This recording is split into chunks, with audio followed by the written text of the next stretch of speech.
L'origine du mot Massissi. Dans la société haïtienne, le mot Massissi est souvent utilisé comme une insulte jetée contre ceux qu'on soupçonne d'entretenir une relation entre hommes. Pourtant, lorsqu'on remonte aux racines profondes de ce terme, on découvre une histoire bien plus complexe. Une histoire qui dépasse la simple moquerie et qui plonge ses racines dans la mémoire brisée de l'esclavage. En réalité, Massissi est le nom d'une région et d'une ville qui existent bel et bien en Afrique, plus précisément dans l'actuelle République démocratique du Congo, dans la province du Nord Kivu. Durant la période de la traite négrière, de nombreux esclaves déportés vers Haïti provenaient de vastes territoires d'Afrique centrale et occidentale.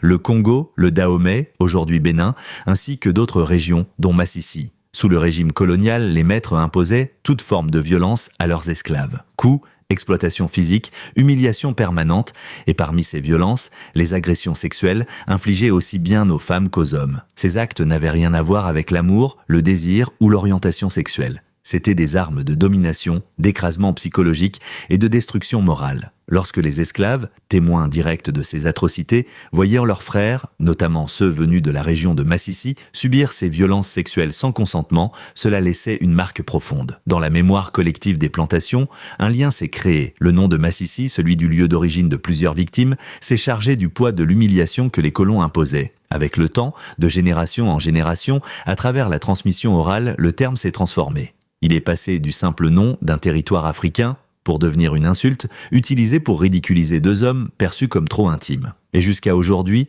lorsqu'un Haïtien voit deux hommes se tenir d'une manière affectueuse, il dit encore « Gadez deux Massissi, regardez ces deux Massissi ».